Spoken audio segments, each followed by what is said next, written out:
ಓಂ ಶಾಂತಿ. ಎಲ್ರಿಗೂ ನಮಸ್ಕಾರ.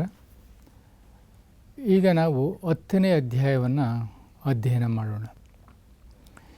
ಈ 10ನೇ ಅಧ್ಯಾಯದಲ್ಲಿ ವಿಶೇಷವಾಗಿ ನಮಗೆ ತಿಳಿಸ್ಕೊಡ್ತಕ್ಕಂಥದ್ದಂದರೆ, ನಾನು ಯಾವ ಜ್ಞಾನವನ್ನು ಯಾರಿಗೆ ತಿಳಿಸ್ಕೊಡ್ತಿದ್ದೀನಿ ಅಂತೇಳಿ. ಇದರಲ್ಲಿ ಮುಖ್ಯವಾಗಿ ಬರ್ತಕ್ಕಂಥದ್ದಂದರೆ, ನಮೇ ವಿದುಹ ಸುರಗಣ ಪ್ರಭವಂ ನ ಮಹರ್ಷಿಯ ಅಹಮಾದಿರ್ಹಿ ದೇವಾನಾಂ ಮಹರ್ಷಿಣಾಂಚ ಸರ್ವಶಃ. ಇದರ ಅರ್ಥವನ್ನು ಅನೇಕ ಜನರು ಹೇಳ್ತಾ ಇರ್ತಾರೆ, ಆದರೆ ಇದರ ಅರ್ಥವನ್ನು ತಿಳಿದುಕೊಂಡಿಲ್ಲ. ನಮೇ ವಿದುಹ ಸುರಗಣ, ಈ ಜ್ಞಾನ ಏನಿದೆ ಹಿಂದೆ ಹೇಳಿದ್ವಿ ನಾವು ರಾಜವಿದ್ಯಾ ರಾಜಗುಹ್ಯ ಯೋಗದಲ್ಲಿ. ಈ ಗುಹ್ಯತಮವಾದಂತಹ ವಿದ್ಯೆಯನ್ನು ನಾನು ಯಾರಿಗೆ ಕಳಿಸ್ತೀನಿ ಅಂತ, ಅದನ್ನೇ 10ನೇ ಅಧ್ಯಾಯದಲ್ಲಿ ಏನು ಹೇಳಲಾಗ್ತದೆ ಅಂತೇಳಿ, ನಮೇ ವಿದುಹ ಸುರಗಣ. ನಾನು ಈ ವಿದ್ಯೆಯನ್ನು ಯಾವ ಸುರರಾಗಲಿ ಅಸುರರಾಗಲಿ ಅವ್ರು ಯಾರಿಗೂ ಹೇಳಿಲ್ಲ. ನಾ ಮಹರ್ಷಿಯ ಅಂದರೆ ಮಹರ್ಷಿಗಳಿಗೂ ಸಾಧು ಸನ್ಯಾಸಿಗಳಿಗೂ ನಾನು ಈ ಜ್ಞಾನವನ್ನು ಹೇಳಿಲ್ಲ. ನಮೇ ವಿದುಹ ಸುರಗಣ ಪ್ರಭವಂ ನ ಮಹರ್ಷಿ ಅಹಮಾದಿರ್ಹಿ ದೇವಾನಾಂ ಮಹರ್ಷಿಣಾಂಚ ಸರ್ವಶಃ. ಇದನ್ನು ಯಾರಿಗೂ ಹೇಳದೇ ಇರತಕ್ಕಂತಹ ವಿಶೇಷವಾಗಿರ್ತಕ್ಕಂತಹ ಜ್ಞಾನವನ್ನು ನಾನು ನಿನಗೆ ಹೇಳ್ತಾ ಇದ್ದೀನಿ ಅಂತ.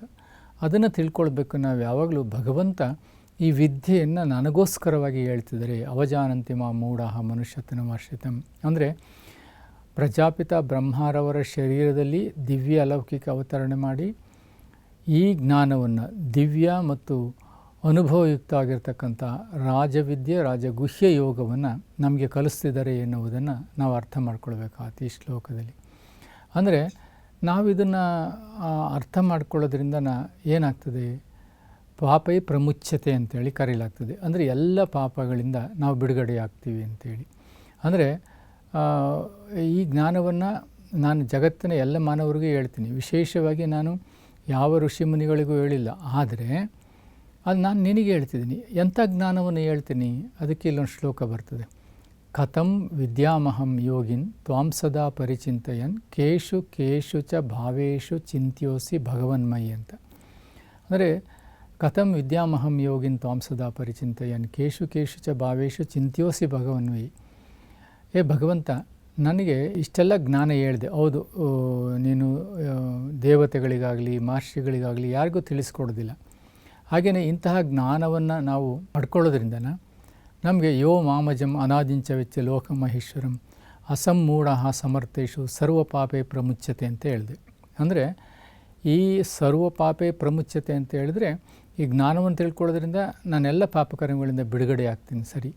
ಬಟ್ ಕಥಂ ವಿದ್ಯಾಮಹಂ ಯೋಗಿನ್, ನಾನು ಯೋಗಿ ಆಗಬೇಕು, ಭಗವಂತನನ್ನು ನೆನಪು ಮಾಡಬೇಕು. ಚಿಂತ್ಯೋಸಿ ಭಗವನ್ಮಯಿ, ಆ ಭಗವಂತನನ್ನು ಚಿಂತನೆ ಮಾಡಬೇಕು. ಹಾಗಾಗಿ ಆ ಚಿಂತನೆಯನ್ನು ಮಾಡುವುದರಿಂದ ನಾನು ಯಾರನ್ನು ಮಾಡಬೇಕು, ಯಾವ ಸ್ವರೂಪವನ್ನು ನೆನಪು ಮಾಡಬೇಕು ಎನ್ನುವುದನ್ನು ಅಲ್ಲಿ ಕೇಳ್ತಾನೆ ಅರ್ಜುನ.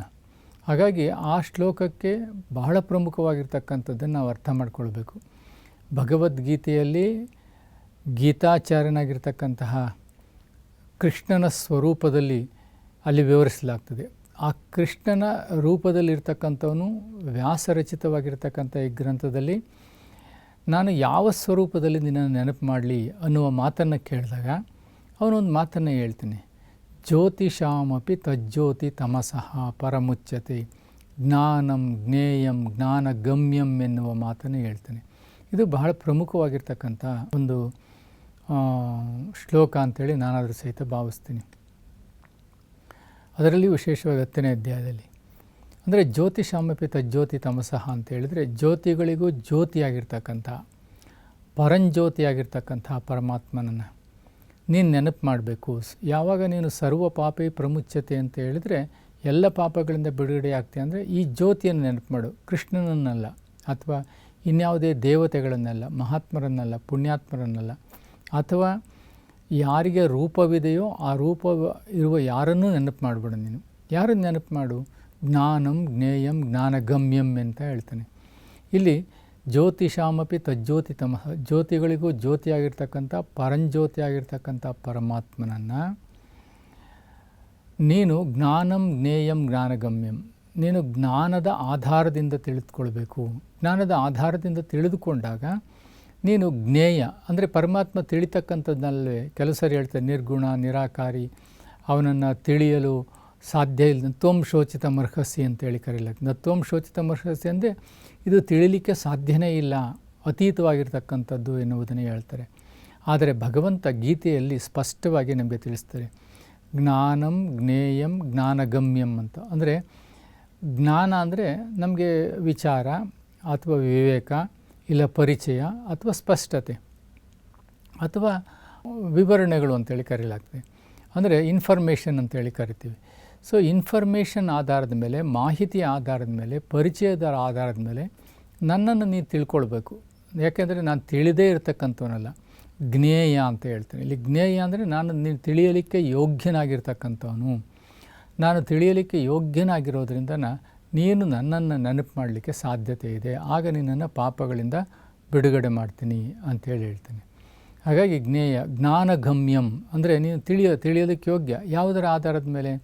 ಜ್ಞಾನಗಮ್ಯಂ. ಜ್ಞಾನದ ಆಧಾರದ ಮೇಲೆ ನನ್ನನ್ನು ನೀನು ತಿಳ್ಕೊಳ್ಬೋದೇ ಹೊರತು ಇನ್ನು ಯಾವುದೇ ರೂಪದಲ್ಲಿ ನೀನು ತಿಳ್ಕೊಳ್ಳಿಕ್ಕೆ ಬರೋದಿಲ್ಲ. ಕಾಡು ಮೇಡು ಗಿಡ ಪ್ರಾಣಿ ಪಕ್ಷಿಗಳು ಪಂಚತತ್ವಗಳು ಅಥವಾ ಯಾವುದೇ ರೂಪಗಳು ಶಬ್ದಗಳು ಸಂಗೀತಗಳು ಇದನ್ನೇ ವಚನಕಾರರು ಹೇಳ್ತಾರೆ.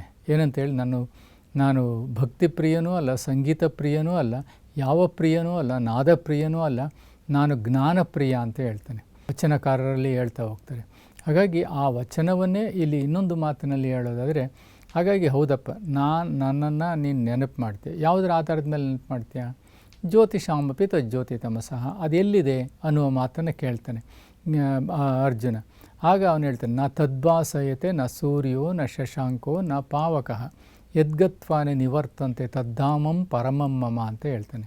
ಅದನ್ನೇ ಮುಂದುವರಿಸ್ತಾ ಇನ್ನೊಂದು ಶ್ಲೋಕದಲ್ಲಿ ಹೇಳಿ, ಪರಬ್ರಹ್ಮ ಪರಂಧಾಮ ಪರಮಂ ಪವಿತ್ರಂ ಭವನ್ ಪುರುಷಂ ಶಾಶ್ವತಂ ದಿವ್ಯಂ ಆದಿದೇವಂ ಅಜಂ ವಿಭುಂ ಎನ್ನುವ ಮಾತನ್ನು ಅಲ್ಲಿ ಹೇಳ್ತಾನೆ. ಇದರ ಅರ್ಥ ಅಂತ ಹೇಳಿದರೆ, ಸೂರ್ಯ ಚಂದ್ರ ನ ತದ್ಭಾಸಯತೆ ನ ಸೂರ್ಯೋ ಅಂದರೆ ಸೂರ್ಯ ಚಂದ್ರ ನಕ್ಷತ್ರಗಳ ಆಚೆ ಇರ್ತಕ್ಕಂತಹ ಒಂದು ಧಾಮ, ಅಂದರೆ ಅದನ್ನೇ ಪರಮಧಾಮ. ತದ್ದಾಮಂ ಪರಮಂ ಮಮ, ನಾನು ಅಲ್ಲಿ ವಾಸ ಮಾಡ್ತೀನಿ. ಯಾವ ಸ್ವರೂಪದಲ್ಲಿ? ಜ್ಯೋತಿಷಾಮಪಿ ತಜ್ಜ್ಯೋತಿ ತಮಸಃ, ಜ್ಯೋತಿಗೂ ಜ್ಯೋತಿಯಾಗಿರ್ತಕ್ಕಂತಹ ಆ ಪರಂಜ್ಯೋತಿ ಸ್ವರೂಪದಲ್ಲಿ ನಾನು ಇರ್ತೀನಿ. ಇದನ್ನೇ ಬಸವಣ್ಣವರು ಜ್ಯೋತಿರ್ಲಿಂಗಗಳಂತೇಳಿ ಕರೆದು, ಇದನ್ನೇ ಅಲ್ಲಮಪ್ರಭುಗಳು ಒಂದು ಇಲ್ಲದ ಬಿಂದುವ, ತಂದೆ ಇಲ್ಲದ ಕಂದನ, ಮಾತೆ ಇಲ್ಲದ ಮಹಂತನ, ಜನನವಿಲ್ಲದ ಜನಿತನ, ಲಿಂಗದ ಟಾವಯೇಳ ಗುಹೇಶ್ವರ ಅಂತೇಳಿ ಕರೆದರು. ಹೀಗೆ ಆ ಜ್ಯೋತಿ ಸ್ವರೂಪನಾಗಿರ್ತಕ್ಕಂಥ ಪರಮಾತ್ಮನು ಪರಮಧಾಮ, ಆ ಪರಮಧಾಮದ ವರ್ಣನೆಯನ್ನು ಹೇಳಲಾಗ್ತದೆ. ಪರಬ್ರಹ್ಮ ಪರಂಧಾಮ ಪರಮಂ ಪವಿತ್ರಂ ಭವನ್ ಅಂತೇಳಿ. ಅಂದರೆ ಆ ಪರಮ ಪವಿತ್ರವಾಗಿರ್ತಕ್ಕಂಥ ಪರಮಧಾಮದ ನಿವಾಸಿ ನಾನು, ಅಲ್ಲಿ ಜ್ಯೋತಿಷಾಮಪಿ ತಜ್ಜ್ಯೋತಿ ತಮಸಃ ಆಗಿರ್ತೀನಿ. ಹಾಗಾಗಿ ಬಹುಶಃ ನಿನ್ನೆಲ್ಲ ಪ್ರಶ್ನೆಗಳಿಗೆ ನಾನು ಉತ್ತರ ಹೇಳಿದ್ದೀನಿ ಅಂತೇಳಿ ನಾನು ಭಾವಿಸ್ತೀನಿ ಅಂತ ಹೇಳ್ತೀನಿ. ಹಾಗಾಗಿ ಈ ಅಧ್ಯಾಯದಲ್ಲಿ ವಿಶೇಷವಾಗಿ ನಾವು ತಿಳ್ಕೊಳ್ಬೇಕಾಗಿರ್ತಕ್ಕಂಥದ್ದು ಅಂತ ಹೇಳಿದರೆ, ನಾನು ಈ ಅಧ್ಯಾಯದಲ್ಲಿ ಯಾರಿಗೂ ಹೇಳಿಲ್ಲ.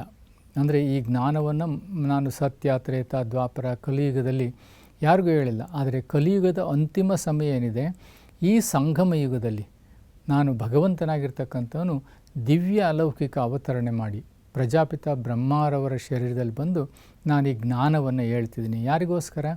ನಾನು ರಾಜವಿದ್ಯೆಯನ್ನು ರಾಜರನ್ನಾಗಿ ಮಾಡಲಿಕ್ಕೋಸ್ಕರ ನಾನು ಈ ವಿದ್ಯೆಯನ್ನು ಹೇಳ್ತೀನಿ.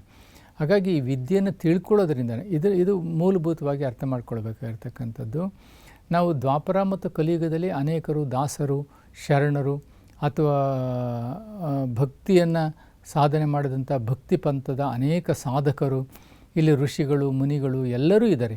ಆದರೆ ಇವರು ಯಾರಿಗೂ ಸಹಿತವಾಗಿ ಸಾಧಕರಾಗಿದ್ದರು. ಹೌದು, ಅವರು ಭಗವಂತನನ್ನು ಹುಡುಕುತ್ತಾನ, ಭಗವಂತ ಈಗಿದ್ದಾನೆ ಆಗಿದ್ದಾನೆ ಅಂತೇಳಿ ಹುಡುಕಿ ಪ್ರಯತ್ನ ಮಾಡಿದ್ದಾರೆ. ಅವರೆಲ್ಲರ ಇನ್ವಿಟೇಷನ್, ಕರೆಯ ಮೇರೆಗೆ ನಾನು ಈ ಜಗತ್ತಿಗೆ ಬಂದಿದ್ದೀನಿ. ಬಂದು ನಾನು ಅವ್ರು ಯಾರಿಗೂ ಜ್ಞಾನವನ್ನು ಹೇಳಲಿಲ್ಲ, ಅಥವಾ ನಾನು ಯಾವ ರೂಪದಲ್ಲಿಯೂ ಬಂದು ನಾನು ಕೇಳಲಿಲ್ಲ. ಆದರೆ ನಾನು ಈಗ ಬಂದು ಈ ಜ್ಞಾನವನ್ನು ನಿಮಗೆ ಹೇಳ್ತಿದ್ದೀನಿ ಎನ್ನುವ ಮಾತನ್ನು ಅವರು ಹೇಳ್ತಾರೆ. ಹಾಗಾಗಿ ನಾವು ಸ್ಪಷ್ಟವಾಗಿ ಅರ್ಥ ಮಾಡ್ಕೊಳ್ಬೇಕು. ನಾವು ಆತ್ಮ ಜ್ಯೋತಿ ಸ್ವರೂಪರಿದ್ದೀವಿ, ನಾವು ಆದಿ ಅನಾದಿ ಸ್ವರೂಪರಾಗಿದ್ದೀವಿ. ಪರಮಾತ್ಮನು ಪರಮಧಾಮ ನಿವಾಸಿಯಾಗಿದ್ದಾರೆ ಮತ್ತು ಜ್ಯೋತಿ ಸ್ವರೂಪ ಆಗಿದ್ದಾರೆ. ನಾವು ಇಲ್ಲಿ ಕುಳಿತು ನಾವು ಆತ್ಮಾಭಿಮಾನಿಯಾಗಿ ಪರಮಾತ್ಮನನ್ನು ನೆನಪು ಮಾಡ್ತಕ್ಕಂಥದ್ದು ಇದಕ್ಕೆ ರಾಜಯೋಗ ಅಂತೇಳಿ ಕರೀಲಾಗ್ತದೆ.